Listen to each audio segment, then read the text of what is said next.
거룩하신 아버지 하나님 은혜를 감사합니다. 거룩한 주일 귀한 단상에 부족한 종을 세우셨사오니 하나님께서 이 종을 주관하여 주시고 성령님께서 원하시는 말씀만이 온전히 선포되어 줄 수 있도록 하나님께서 붙잡아 주시옵소서. 그리하여 듣는 모든 자들이 하나님 앞에 이 말씀의 은혜를 누리고 또 말씀대로 살아가면서 또 이 세상을 변화시키는 귀한 역사가 이루어지게 도와주시옵소서. 예수 그리스도 이름으로 기도드려옵나이다. 아멘.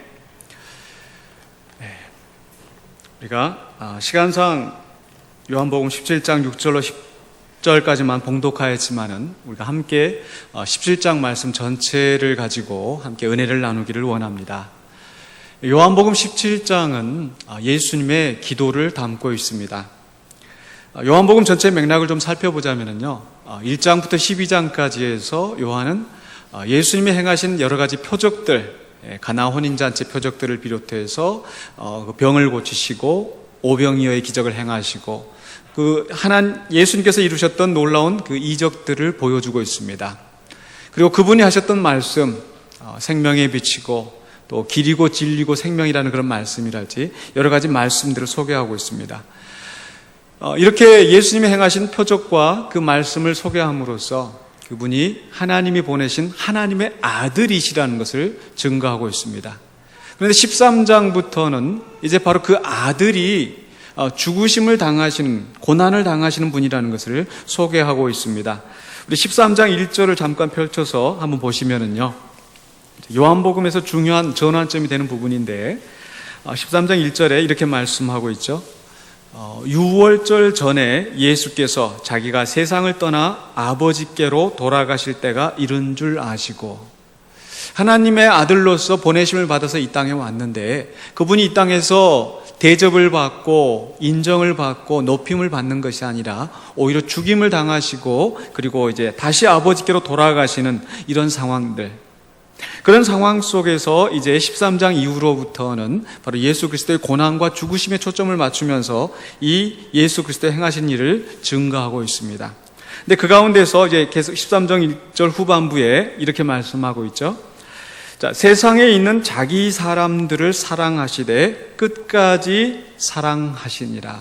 자기 사람들, 특별히 예수님과 함께 하면서 그 말씀을 증거하였던 그런 제자들, 예수님을 섬겼던 그런 제자들을 이야기하고 있습니다. 그래서 이때부터 예수님은 이제 별세를 앞두고 제자들과 함께 특별한 그 마지막 시간을 보내고 계시는 것입니다. 마치 여러분 한번 상상을 해보십시오. 내가 이제 한 달밖에 내 생명이 남지 않았다, 또는 일주일밖에 남지 않았다 라고 할 때 그 마지막 순간에 누구와 함께 시간을 보내시며 어떻게 그 시간들을 보내시겠습니까? 그 예수님은 바로 그 절박한 순간에 바로 그 제자들과 함께 하시면서 가장 사랑하였던 그 제자들과 특별한 시간을 보내고 계시는 것입니다. 그래서 13장에서 예수님은 제자들의 발을 씻기시는 그 세족식의 사건이 나오고요. 그리고 14장부터 16장까지에서는 특별히 이 제자들에게 저는 마지막 위로와 교훈의 말씀이 담겨 있습니다. 세상을 떠나시면서, 제자들을 떠나시면서 이제 그들을 위로하시면서, 내가 너희를 지금 떠나가지만은 오히려 내가 떠나는 것이 너에게 유익이다. 내가 떠나야 보혜사 성령을 너에게 보내주실 것이다. 하나님께서 너에게 성령을 주시고 또 이제 내가 너희를 위해서 이제 있을 곳을 예비하러 간다라는 그런 말씀으로 위로를 주십니다. 그리고 나는 참 포도나무요 너희는 가지다. 너희가 내 안에 있고 내 말이 너희 안에 있으면 무엇이든지 원한 대로 구하라. 그리하면 다 이루리라. 여러 가지 말씀을 통하여서 비록 예수님은 떠나시지만은 그들과 함께 하시면서 그 역사를 이루어 가실 것을 분명히 말씀하고 있습니다. 또한 동시에 그들이 이 세상에 나가서 어떤 고난을 당할지, 어떤 어려움을 당할지 그것을 대비하시는 말씀도 주셨습니다. 그리고 나서 17장에 와서 이제 예수님은 이 제자들을 위하여서 하나님 앞에 특별한 기도를 하고 있습니다. 바로 그 기도의 내용을 살펴보면요, 이 제자들이 이 땅에서 이제 어떻게 살아야 될지, 어떤 삶을 살기를 원하시는지 바로 그 예수님의 기대가 담겨 있는 것입니다. 그렇기 때문에 오늘은 이 말씀을 살펴보시면서 우리가 예수 그리스도의 제자로서, 그리스도인으로서 어떻게 살아가야 할지 하는 교훈을 찾을 수가 있습니다. 근데 저는 이 17장의 기도를 읽어보면서 묵상하면서 이 안에 많은 그 역설들이 담겨 있는 것을 보았습니다. 역설이라는 것은요, 뭔가 사람들이 보통 생각하는 것과 거꾸로 가는 그런 이야기죠. 거꾸로 하는 말인데, 반대로 하는 말인데 오히려 그 안에 깊은 진리가 담겨 있을 때 그것을 우리는 역설이라고 이야기를 합니다. 아마 가장 유명한 그 역설이라고 한다면은, 누구든지 죽고자 하는 자는 어떻게 된다? 살 것이고, 살고자 하는 자는 죽을 것이다. 일반적인 논리로 하면은 뭔가 위험한 일이 닥칠 때 살기 위해서 막 몸부림치고 뭔가 피하고 도망가고 해야 살아남을 것인데, 그렇게 이야기하지 않고 오히려 죽고자 하는 자가 살 것이다, 살고자 하는 자는 죽을 것이다. 네, 일반 논리를 거스르는, 반대로 가는 그런 이야기입니다. 그런데 그 속에 진리가 담겨 있다는 거죠. 우리 예수님께서도 이 역설적인 화법을 많이 사용하셨습니다. 가장 또 대표적인 경우라고 한다면 바로 이런 말씀이 아닐까요? 누구든지 높아지고자 하는 자는 어떻게 하라? 낮아지라.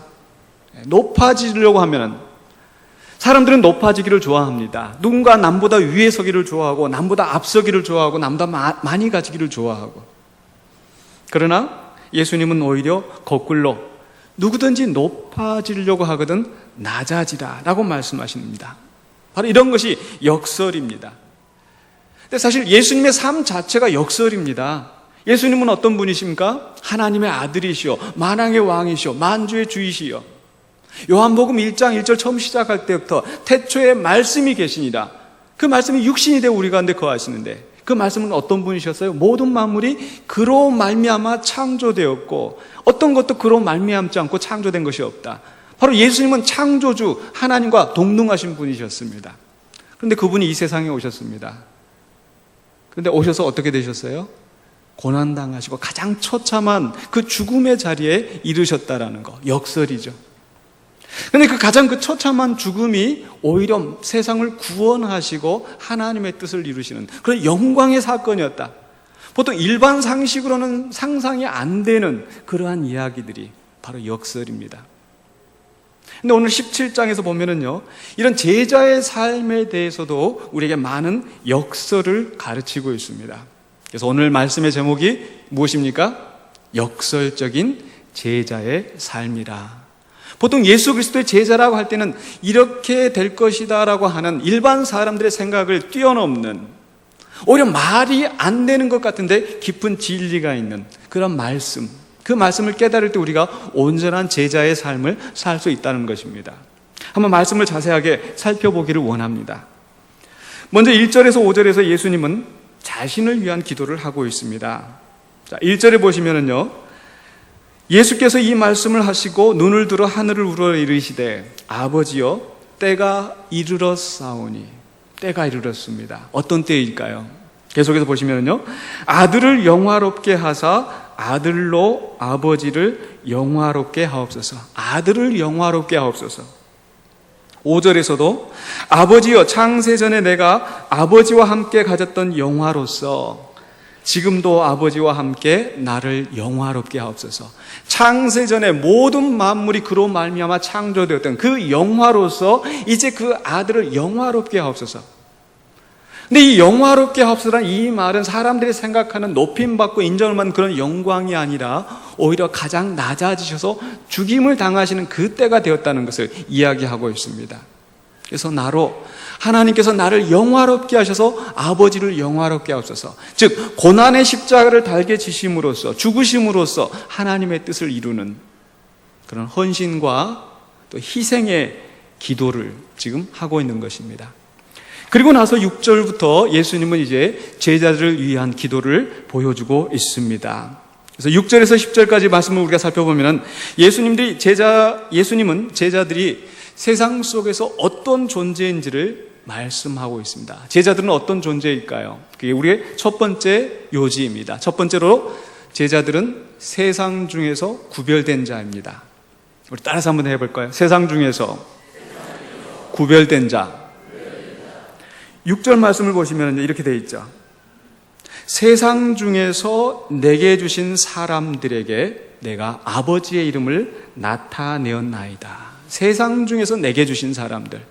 예수님 오셔서 이 땅에 오셔서 하나님의 말씀을 가르치시고 하나님 나라의 복음을 선포하셨는데 특별히 그가 이 초점을 맞추었던 그 사역의 대상은 누군가요? 바로 세상 중에서 내게 주신 사람들, 바로 그들에게 아버지의 이름을 나타내고 하나님 나라의 비밀을 가르치고 복음을 선포하신 것입니다. 세상 중에서 내게 주신 사람들, 이것이 제자들의 존재입니다. 그들은 원래 아버지 것이었는데 내게 주셨다고 이야기하고 있습니다. 하나님의 소유였는데, 그러나 이제 예수 그리스도에게 그 소유권이 이전된 그런 예수의 소유된 자들이라는 것. 하나님께서 이스라엘 백성을 애굽에서 구출하시고 그들을 언약 백성으로 삼으셨습니다. 그리고 나서 시내산에서 이 말씀을 하셨습니다. 출애굽기 19장 5절에 바로 하신 말씀, 세계가 다 내게 속하였나니 너희가 내 말을 잘 듣고 내 언약을 지키면 너희는 모든 민족 중에서 뭐가 된다고요? 내 소유가 되겠고. 세계가 다 내게 속하였다. 우리 하나님이 세상을 창조하시고 그래서 모든 만물이 하나님의 것입니다. 근데 그 가운데서 하나님께서 이스라엘을 언약 백성으로 삼으신 이 사건은 그들을 특별한 소유로 보화와 같이 귀중하게 이제 간직하는 특별한 소유로 삼으셨다라는 의미입니다. 어떻게 해요? 너희가 내 말을 잘 듣고 내 언약을 지키면, 그렇죠? 하나님이 주신 말씀, 그 말씀, 언약의 말씀을 잘 지키는 자에게 하나님의 백성이 되는 특권을 주셨다라는 것이죠. 이것은 우리가 구약 성경 속에서 율법을 지켜야 하나님의 백성이 되는구나, 그런 뜻이 아닙니다. 즉, 이 하나님께서 이 말씀을 하시고 이스라엘 백성들에게 너희가 이제 한 3년 동안, 10년 동안, 일정 기간 동안 내 말을 잘 지키는지 안 지키는지 두고 보겠다. 그래서 두고 봐서 너희가 잘 지키면은 내 백성 삼겠다. 이게 아니죠. 하나님께서 이미 애굽에서 그 백성을 구출하실 때 내 백성을 가게 하라. 내 아들을 애굽에서 떠나보내라. 이미 하나님께서 아브라함 때부터 선택하시고 그 선택한 백성을 애굽에서 나오게 하셨어요. 그리고 나서 그들과 언약을 맺으실 때도 너희가 내 말을 잘 듣고 내 언약을 지키면이라고 말씀하셨지만은 그들이 그 말씀을 지키는 공로를 살펴보시고 그 공로로 인해서 하나님의 백성을 삼으신 것이 아니라 출애굽기 24장에서 어떻게 하셨어요? 짐승의 피로 언약을 세우시고 그들을 하나님의 백성으로 삼으셨습니다. 우리가 하나님의 말씀을 지키겠습니다. 하나님의 백성으로서 살겠습니다라고 언약하는 그 순간에 하나님께서 피로 언약을 맺으시고 그들을 언약 백성으로 삼으셨다는 것입니다. 이것은 하나님의 은혜입니다. 은혜로다. 한량없는 하나님의 은혜. 신약 시대에만 있는 것이 아니고 구약 시대에도 이미 하나님의 은혜로 출발하는 것입니다. 그렇기 때문에 하나님의 말씀을 지킨다라는 것은 내 공로로서 하나님의 백성이 되기 위한 내 공로가 되는 것이 아니고 하나님의 백성으로서의 책임입니다. 이해가 되십니까? 근데 이게 신약 성경에서도 마찬가지라는 것입니다. 우리가 자칫하면은 구약 성경에서는 율법을 지킴으로 구원을 얻고 신약 성경에서는 믿음으로 은혜로 구원을 얻는다? 아닙니다. 구약도 신약도 다 하나님의 은혜입니다. 구약도 신약도 다 하나님의 말씀을 지키면서 살아야 되는 것입니다. 그렇지 않습니까?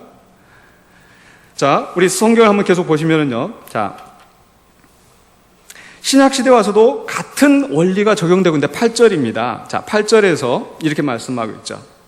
나는 아버지께서 내게 주신 말씀들을 그들에게 주었사오며 그들은 이것을 받고 내가 아버지께로부터 나온 줄을 참으로 아오며 아버지께서 나를 보내신 줄도 믿었사옵나이다. 바로 예수님 내게 주신 바로 그 아들들은 어떤 사람들이에요? 예수 그리스도를 통하여 주신 말씀을 듣고 무엇을 믿습니까? 바로 예수가 하나님의 아들이신 것을, 하나님께로부터 보내심을 받은 자라는 것을 믿는 자들입니다. 근데 그들은 그냥 단지 인지적으로만 믿는 것이 아니라 6절 후반부에 보면 뭐라고 말씀하고 있어요? 6절 후반부에 그들은 아버지의 것인데 내게 주셨으며 그들은 같이 한번 읽어보실까요? 아버지의 말씀을 지키었나이다. 아버지의 말씀을 지키는 사람들. 즉 이제는 예수 그리스도를 믿고 그가 주신 말씀들을 지키며 살아가는 사람들.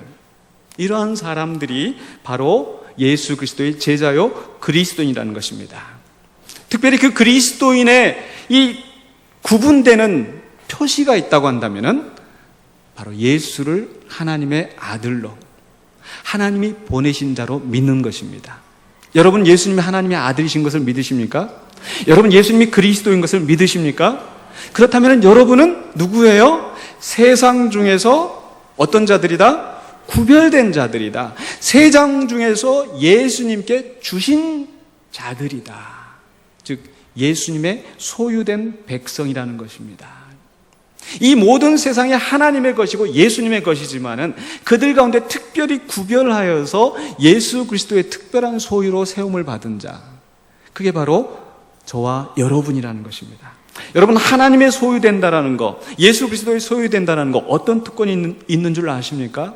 이사야서 43장 1절로 2절에 보면요, 하나님께서 이스라엘 백성이 특별한 하나님의 소유로서 그들을 보호하신다는 것을 말씀하고 있습니다. 우리 같이 한번 읽어보실까요? 야곱아, 너를 창조하신 여호와께서 지금 말씀하시느니라. 이스라엘아, 너를 지으신 이가 말씀하시느니라. 너는 두려워하지 말라. 내가 너를 구속하였고 내가 너를 지명하여 불렀나니 너는 내 것이라. 너는 내 것이라.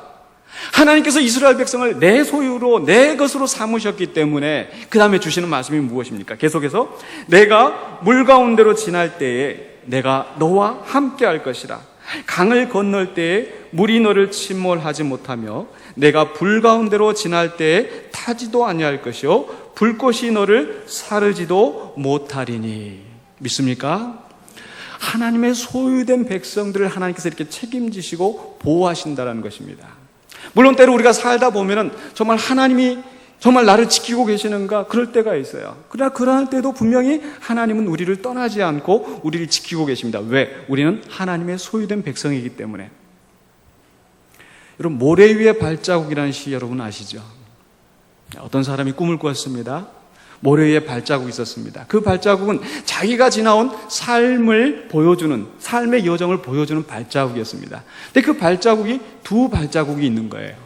하나는 내 발자국, 또 하나는 우리 주님의 발자국. 그래서 그 발자국이 동행하면서 오게 되는데 어느 순간에 정말 자기가 힘들고 어려웠을 때 그 발자국이 하나밖에 없더라는 거예요. 그래서 예수님께 따져 물었습니다. 주님, 왜 항상 나랑 함께 하신다고 약속하셨는데 내가 힘들고 어려울 때 주님은 도대체 어디 계셨습니까? 왜 나를 떠나셨습니까? 그때 주님이 하실 말씀 뭐라고 한다고 그래요? 얘야, 그때는 내가 너를 업고 지나갔다. 너무나 아름다운 말씀 아닙니까? 나 혼자 있는 것 같았는데 사실은 주님이 함께 하시면서 나를 업고 지나가셨다. 바로 그의 소유된 백성들에게 주시는 약속의 말씀입니다. 때로는 너무 정말 힘들고 어려워서 주님이 나와 함께 하시는가, 나를 떠나시는 것은 아닌가, 그런 염려가 들고 아픔이 들고 눈물이 날 때가 있습니다. 시편에서도 주여 어느 때까지입니까? 언제까지입니까? 어찌하여 멀리 서시나이까? 어찌하여 나를 돌아보지 아니하시나이까? 그 순간에도 하나님은 내가 너의 머리카락까지 셈 바 되었고 나는 졸지도 아니하고 자지도 아니한다라 라고 약속하십니다. 그러면서 그의 소유된 백성들을 보호하신다라는 것입니다. 이것은 구약의 성도들뿐만 아니라 우리 신약의 성도들에게도 분명히 약속하셨습니다. 그래서 베드로전서 1장 5절에 이렇게 말씀하고 있죠.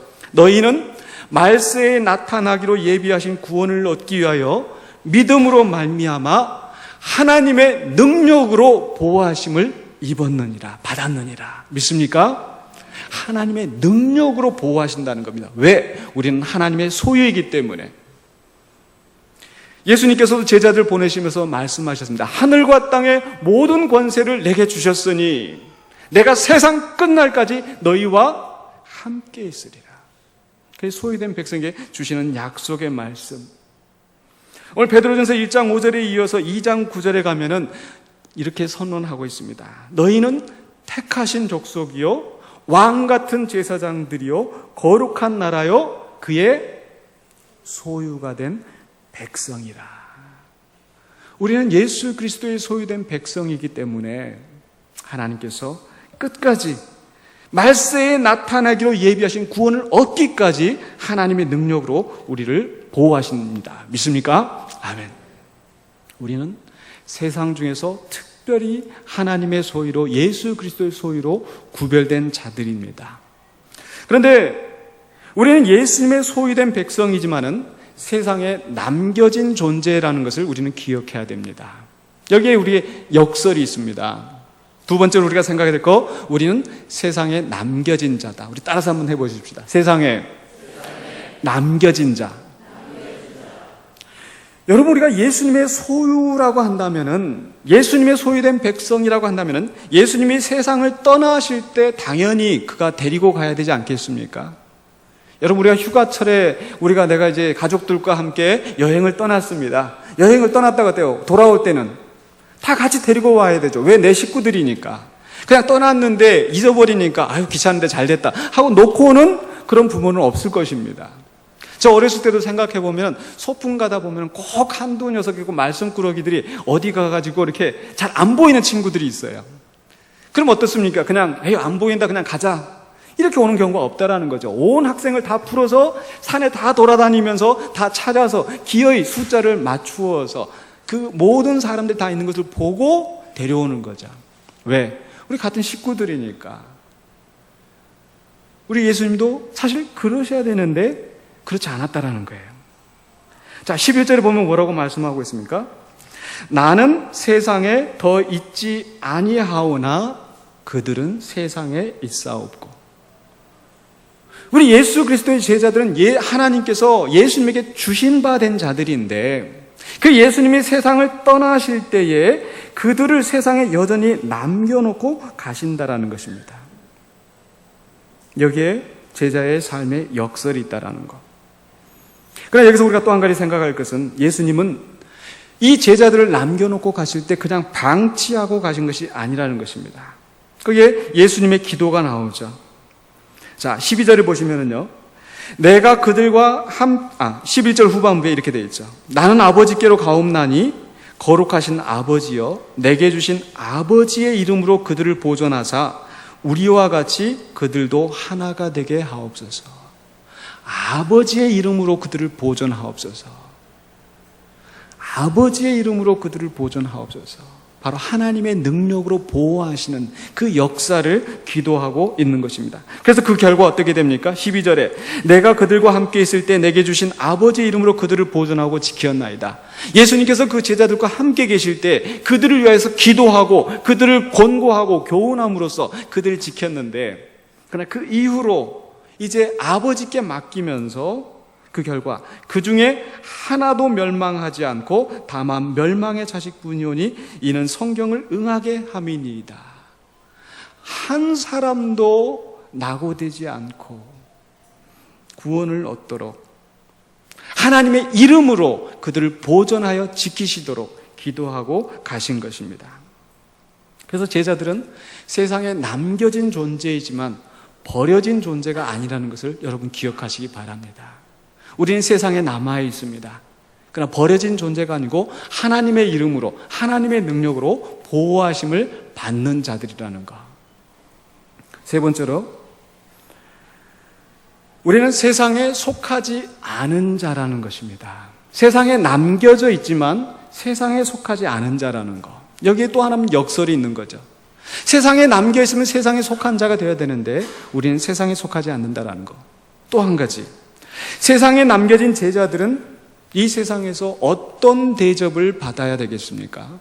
예수님의 제자인데, 예수님의 사람인데, 만왕의 왕 만주의 주 예수 그리스도의 제자들이고 그들의 백성, 소유된 백성인데 어떻게 이 세상에서 대접을 받게 될 것인가? 일반 상식적으로 생각하면 어떻습니까? 대접 잘 받아야 되겠죠. 그렇지 않습니까? 여러분, 저는 미국에 유학 가서 그래도 꽤 괜찮은 곳에서, 신학교 중에서 꽤 괜찮은 곳에서 공부를 하고 학위를 받았습니다. 저희 논문을 지도해 주신 교수님은, 저희 지도 교수님은 그래도 세계에서 좀 알려진 그런 구약학자이십니다.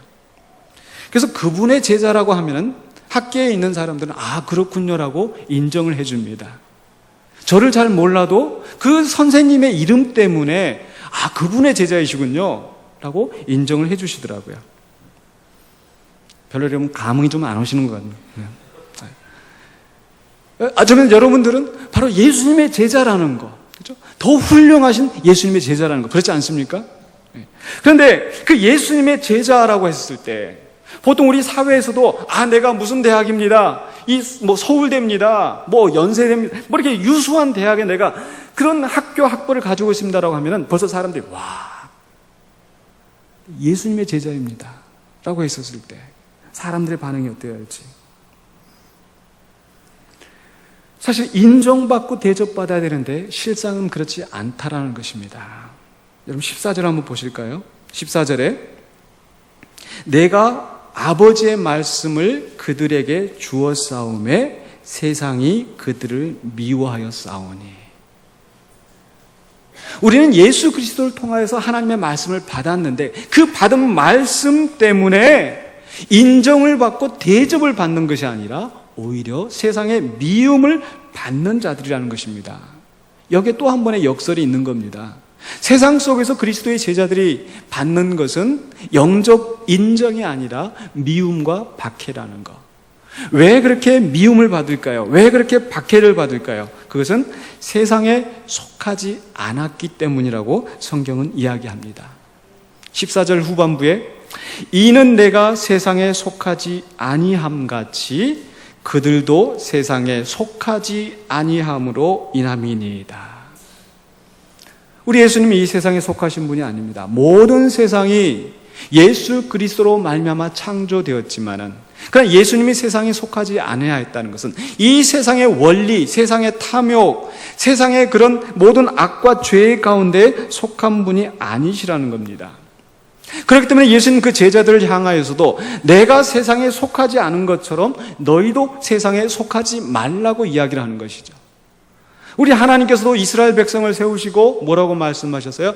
내가 거룩하니 너희도 거룩하라. 내가 온전하니 너희도 온전하라. 이 세상은 거룩하지 않습니다. 인간이 타락한 이후로 이 세상은 온갖 부패와 땅이 부패하고 억압이 가득하였고 포악이 가득한 그런 세상입니다.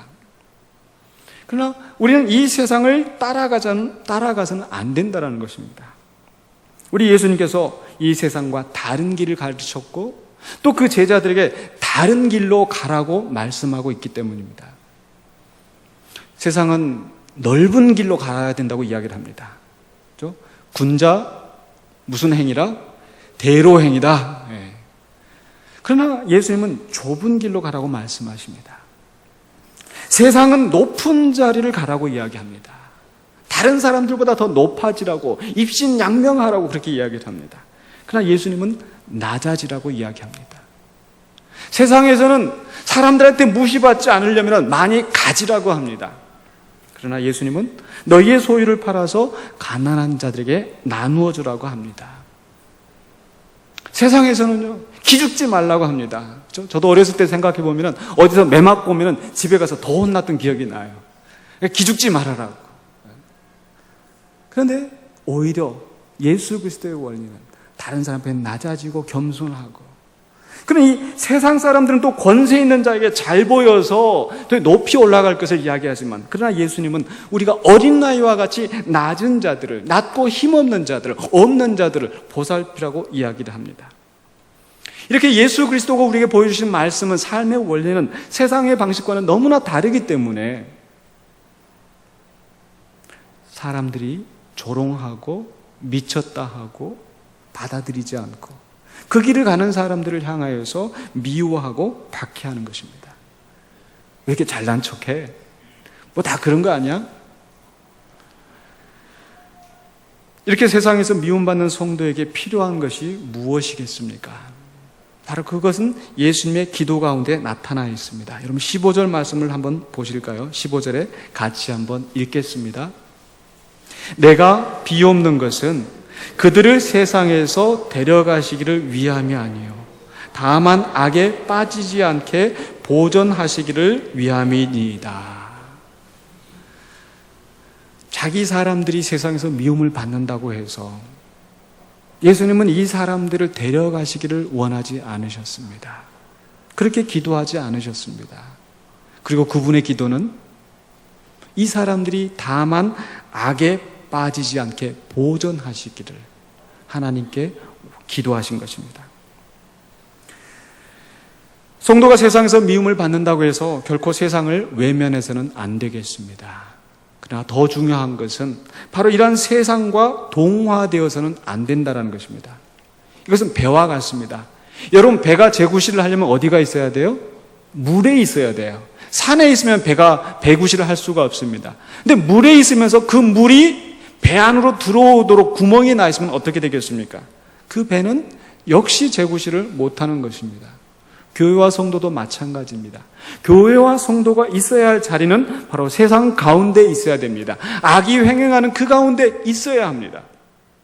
그러나 정말 구원의 방주로서 그 역할을 감당하기 위하여서 그 악이 그 배 안에 들어와서는 안 되는 거죠. 악이 성도들을 지배해서는 안 되는 것이죠.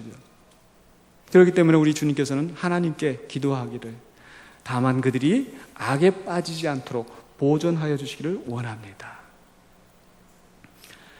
신명기 18장 9절에서도 하나님은 언약 백성 이스라엘에게 이렇게 명령하셨습니다. 내 하나님 여호와께서 내게 주시는 땅에 들어가거든 너는 그 민족들의 가증한 행위를 본받지 말 것이니.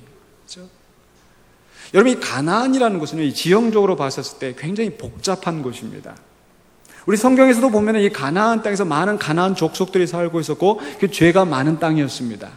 그런데 하나님께서 왜 하필 그 이스라엘 백성을 그 가나안 땅에 보내셨을까? 그 가나안 족속들과 함께 어울려 살면서 그들이 죄에 빠질 수 있는데 오히려 어떻게 보면 하나님께서 그 세상을 구원하시고 변화시키려고 그곳으로 보낸 것이 아니겠습니까? 그 가나안 땅 가까운 곳에 소돔과 고모라가 있었고요. 또 그곳에 보면 이 아시아의 세력이 유럽으로 가거나 유럽의 세력이 아시아로 가거나 또는 아프리카로 가거나 이 세 대륙의 중심에 있는 곳이라는 거죠. 사람들의 왕래가 빈번한 곳입니다. 그래서 항상 보면 이스라엘이 많은 침략을 받았던 그런 그 지형학적인 위치에 있기도 합니다. 근데 그 속에서 하나님께서 원하셨던 것은 그들의 본받지 말라는, 그 악을 본받지 말라는 것이죠. 로마서 12장 2절에서도 우리에게 이렇게 말씀하고 있습니다. 우리 같이 한번 읽어보실까요? 너희는 이 세대를 본받지 말고 오직 마음을 새롭게 함으로 변화를 받아 하나님의 선하시고 기뻐하시고 온전하신 뜻이 무엇인지 분별하도록 가라. 우리는 이 세상에 살고 있습니다. 이 세대 사람들과 함께하고 있습니다. 하나님께서 우리에게 원하시는 것은, 예수께서 우리 제자들에게 원하시는 것은 너희만 따로 나아가서 그렇게 이루어서 그런 어떤 집단촌을 이루어서 사는 것이 아니라 세상에 남아있기를 원하십니다. 그러면서 동시에 너희는 이 세대를 본받지 말아라. 하나님의 뜻을 분별하라. 하나님의 말씀대로 살아라. 이것이 오늘날 우리 교회의 모습이 되어야 한다는 것입니다. 오늘날 교회의 문제는, 성도의 문제는 세상 사람들과 구별되지 않을 정도로 이 세상의 죄악이 교회 안에, 성도 안에 배어 있다는 것입니다. 교회 안에 많은 분쟁이 있습니다. 서로 섬기고 낮아지는 것이 아니라 서로 높아지려고 합니다. 힘있고 권세 있는 자들이 대접을 받고 약한 사람들이 무시를 받습니다. 교회와 세상이 다를 바가 없습니다. 서로 자기 목소리를 내면서 싸웁니다. 옛날에는 교회가 세상을 걱정했는데 지금은 세상이 교회를 걱정해야 된다고 우스갯소리가 나오고 있습니다. 어떤 분이 시장통에서 어떤 분이 막 싸우니까 이런 얘기를 하셨다고 합니다. 왜 싸워? 여기가 교회인 줄 알아? 정말 웃지 못할, 정말 막 가슴 아픈 이야기죠. 어쩌면 우리가 세상에서 미움을 받는 것은 주의 말씀 때문에 미움을 받는 것이 아니라 세상 사람들과 구별되지 않을 정도로 악하기 때문에 혹시 미움받는 건 아닌지. 예수 믿는 사람들에게 입만 번드르하지, 말만 잘하지, 행동하는 것은 우리와 다를 바가 없지 않는가. 똑같이 거짓말하고 똑같이 도둑질하고 똑같이 탐욕질하면서 사람들의 눈에 비춰지는 모습이 오히려 그들과 똑같아서 손가락질 받는 것은 아닌가요? 우리 성도들은 달라져야 됩니다. 우리는 세상을 본받는 것이 아니라 세상이 우리를 본받을 수 있도록, 세상을 변화시킬 수 있도록 우리의 삶이 달라져야 한다는 것입니다. 그렇기 때문에 우리는 네 번째로 우리가 생각해야 될 것, 우리 그리스도인의 중요한, 제자들의 중요한 사명을 생각해야 됩니다. 네 번째로 우리는 어떤 존재들인가? 우리는 세상의 보냄을 받은 자라는 것입니다. 따라서 해봅시다. 세상에 보냄을 받은 자. 세상의 악에 노출될 위험에도 불구하고, 미움받을 수 있는 그런 현실에도 불구하고, 시험받을 수 있는 그런 상황에도 불구하고, 왜 이 세상을 피하는 것이 아니라 우리 세상에 남아있어야 되는가? 그것은 바로 우리에게 주어진 사명이 있기 때문입니다. 우리는 사명을 가지고 세상에 보냄을 받은 자들이라는 것입니다. 18절에 보시면요, 뭐라고 말씀하고 있습니까? 18절에서 예수님은 아버지께서 나를 세상에 보내신 것 같이 나도 그들을 세상에 보내었고, 아버지께서 아들을 보내신 것처럼 이제 아들도 그 사랑하시는 제자들을 세상에 보내셨습니다. 왜 세상에 보내셨을까요? 바로 세상을 구원하시고자 하는 하나님의 궁극적인 뜻을 이루시기 위해서입니다. 우리 20절로 21절을 함께 보십시다. 20절에 이렇게 말씀하고 있습니다. 내가 비옵는 것은 이 사람들만 위함이 아니요 또 그들의 말로 말미암아 나를 믿는 사람들도 위함이니.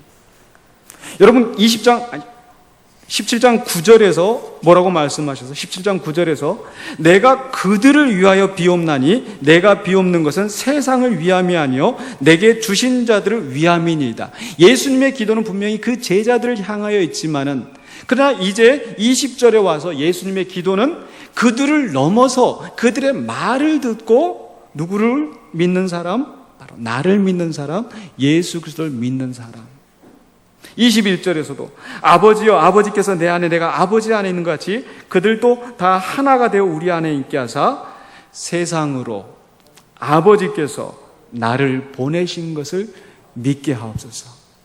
세상으로 아버지께서 나를 보내신 것을 믿게 하옵소서. 지금 세상은 어떤 곳입니까? 주님을 인정하지 않습니다. 예수 믿으라고 하면은 예수 믿을 바에 내 주먹을 믿어라. 왜 예수 믿으면 뭐 구원받는다고? 나는 구원이 아니라 내가 10원을 주겠다. 이런 조롱이 넘치는 그런 세상. 근데 예수님께서는 이 제자들을 보내셔서 이 세상이 내가 아버지께로 보내신 자인 것을, 내가 하나님의 아들인 것을 믿고 영생을 얻게 하시려는 바로 그 뜻을 위하여서 제자들을 세상에 남겨두시고 제자들을 세상에 보내신다는 것입니다. 여러분 그 보내신 받은 자인 걸 믿으십니까? 로마서 10장 13절로 15절에서 이렇게 분명히 말씀하고 있습니다. 우리 같이 한번 읽어보시겠습니다. 누구든지 주의 이름을 부르는 자는 구원을 받으리라. 그런즉 그들이 믿지 아니하는 이를 어찌 부르리요? 듣지도 못한 이를 어찌 믿으리요? 전파하는 자가 없이 어찌 들으리요? 보내심을 받지 아니하였으면 어찌 전파하리요?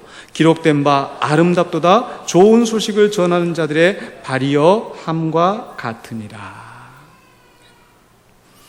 누구든지 주의 이름을 부르는 자는 구원을 얻도록 하나님께서 새로운 구원의 경륜을 우리에게 주셨는데, 그 구원을 이루시기 위해서 꼭 필요한 건 뭐예요? 그 아름다운 소식을 전하는 사람이 있어야겠다는 것입니다. 그 아름다운 소식을 전하기 위해서 하나님께서 예수 그리스도를 직접 이 땅에 보내셨고, 이제 예수 그리스도께서 제자들을 이 세상에 보내셔서 그리스도를 증거하고 전파하게 하시고, 그것을 믿는 사람들이 주의 이름을 부름으로써 구원을 얻게 하셨다는 것. 여러분 예수님은 이 땅에 오셔서 미움을 받고 고난받을 것을 아셨을까요? 모르셨을까요? 아셨습니다. 우리 하나님께서도 이미 그것을 아셨습니다. 그럼에도 불구하고 바로 예수 그리스도를 이 땅에 보내신 이유는 무엇이겠습니까? 그럼에도 불구하고 예수님께서 이 땅에 오신 이유는 무엇일까요?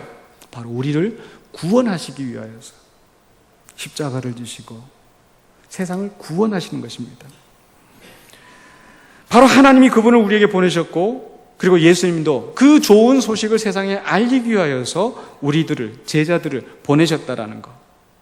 바로 우리도 그 증거를 듣고 구원을 받은 자들입니다. 그러므로 우리는 복음에 빚진 자들입니다. 여러분, 복음에 빚진 자된 걸 믿으십니까? 여러분, 어떻게 주님을 영접하셨습니까? 어떻게 주님을 믿게 되셨습니까? 누군가를 통하여서, 누군가가 증거해준 그 증거를 통하여서 주님을 알게 되지 않았습니까? 그렇기 때문에 우리는 복음의 빚진 자로서 이제 이 복음의 빚을 갚아야 됩니다. 복음의 빚을 갚아야 되는데 누구에게? 주를 알지 못하는 사람들에게 증거해야 됩니다. 입으로만 증거하면은 안 따라오죠. 삶으로 보여줘야 됩니다. 내가 가는 길이 길이 되고, 내가 걸어가는 길이 되고, 내가 살아가는 삶이 되어서, 그리스도의 향기가 되어서 다른 사람들을 변화시킬 때 그들도 주의 제자가 되어서 영생을 얻는 그 무리가 될 줄로 믿습니다. 이제 24절로 26절은 이제 기도를 마무리하고 있습니다. 그 마무리하는 기도 가운데 이 성도의 마지막 결론이 어떻게 될지 잘 나타나 있습니다. 우리 24절을 함께 읽어보실까요? 아버지여, 내게 주신 자도 나 있는 곳에 나와 함께 있어 아버지께서 창세 전부터 나를 사랑하심으로 내게 주신 나의 영광을 그들로 보게 하시기를 원하옵나이다. 내게 주신 자도 나 있는 곳에 나와 함께 있어. 비로소 세상에 남겨져 있는 그 제자들이 주님 오실 그 날에 하나님의 나라가 이루어지는 그곳에서 주님과 함께 있으면서 주의 영광을 바라보고 하나님의 영광을 바라보고 찬양을 드리는 그 날이 이르게 된다는 거, 여러분 믿습니까? 우리는 그 날을 바라보면서 살고 있습니다. 그래서 이 세상을 살아가면서 우리는 나그네처럼 살아가면서 주님의 나라, 주님이 이루어지는 그 나라를 바라보면서 살고 있습니다. 왜? 우리는 그 나라에서 주님과 함께 있게 될 것이기 때문에, 주님의 영광을 보게 될 것이기 때문에. 그러나 우리는 그 일을 위하여서 우리가 먼저 해야 될 일이 있죠. 무엇입니까? 우리는 세상에 남아있는 존재라는 것. 주의 말씀 때문에 세상에서 미움과 박해를 받는 존재라는 것. 세상에 속하지 않으면서 세상의 악에 빠지지 않고 하나님의 말씀에 순종하면서 하나님의 뜻을 이루어가고, 나만 구원받는 것이 아니라 믿지 않는 자들이 나의 말을 통하여서, 나의 삶을 통하여서 그리스도를 깨닫게 되고 알게 되고 주님을 영접할 수 있도록 우리는 세상에 보내진 삶을 살아야 된다는 거. 여러분, 그러한 삶을 살시기로 작정하십니까? 그러한 삶을 우리 모든 성들이 살아갈 때 정말 물이 바다를 덮는 것처럼 하나님을 아는 지식이 세상에 가득하게 되고 주의 영광, 주의 나라가 임할 줄로 믿습니다. 우리 이 시간에 그 말씀을 생각하시면서 그 소망을 바라보면서 주님 앞에 함께 결단의 찬양을 드리기를 원합니다. 우리 주님은 세상의 모든 민족이 구원받기를 원하십니다. 그 일을 위하여서 우리 각 사람들, 각 성도들을 부르셨다라는 것. 여러분의 삶의 현장에서 바로 제자, 그리스도의 제자로서 살기를 원하신다는 거. 왜? 여러분들을 통하여서 여러분의 직장이, 여러분의 가정이, 여러분이 섬기는 그 사회가, 여러분이 처한 그 사회가 변화되기를 원하시기 때문에. 우리를 구원하시기 위해서 우리 주님이 이 땅에 오신 것처럼 우리도 그 삶의 현장으로 나아가야 됩니다. 우리가 사는 삶의 현장은 단지 돈을 벌어들이는 그런 수단으로서가 아니라 주님이 나를 보내시는 사명지라는 것, 주님이 나를 보내시는 선교지라는 것. 우리 그 결단을 가지고 이 찬양을 주님 앞에 함께 드리십시다. 세상 모든 민족이 구원을 얻기까지 쉬지 않으시는 하나님, 세상 모든 민족이 구원을 얻기까지 쉬지 않으시는 하나님, 주의 십자가 지고 우리 이제 일어나 주 따르게 하소서. 세상 모든 육체가 주의 영광 보도록 우릴 부르시는 하나님, 주의 손과 발 되어 세상을 치유하며 주 섬기게 하소서. 물이 바다 덮음같이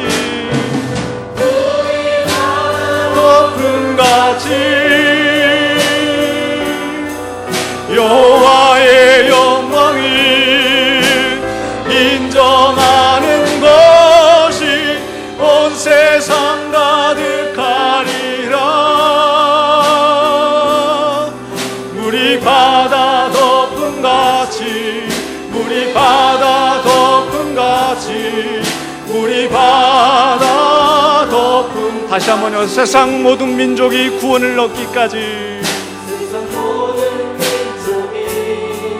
구원을 얻기까지 쉬지 않으시는 하나님,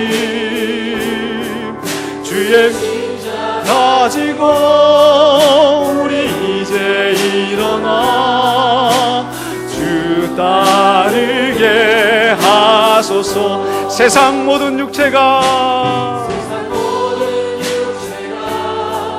주의 영광 보도록 우릴 부르시는 하나님,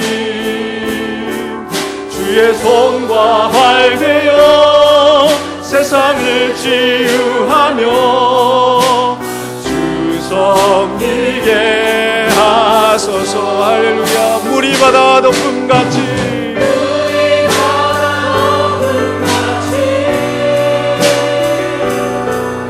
여호와의 영광을 인정하는 것이 온 세상 가득하리라. 물이 바다 덮음같이, 물이 바다 덮음같이, 물이 바다 덮음같이 보리라. 그날에 주의 영광 가득한 세상, 우리는 듣게 되리 세상 가득한 승리의 함성. 물이 바다 덮음같이, 물이 바다 덮음같이 여호와의 영광을 인정하는 것이 온 세상 가득하리라. 물이 바다 덮음같이, 물이 바다 덮음같이, 물이 바다 덮음같이. 아멘. 이 시간에 우리가 함께 머리 숙여서 기도하기를 원합니다. 오늘 말씀을 생각하시면서 우리가 주님 앞에 제자된 자들이 된 것을 감사하십시다. 하나님의 특별한 소유로, 예수 그리스도의 특별한 소유로 나를 삼으시고 주의 제자로 삼으신 것을 감사하기 원합니다. 두 번째로 기도할 제목은 내가 주의 제자로서 온전한 삶을 살지 못하고 세상과 다르지 않은 모습으로 살아갔던 죄가 있거든. 주님 용서하여 주시옵소서. 나를 변화시켜 주시옵소서. 세 번째로는 이제 우리에게 주신 그런 제자의 삶을 온전히 살 수 있도록 나에게 주신 직장, 나에게 주신 학교, 나에게 주신 가정 안에서 제자의 삶을 살 수 있도록 우리 함께 결단하는 시간이 되었으면 좋겠습니다. 함께 기도하시겠습니다.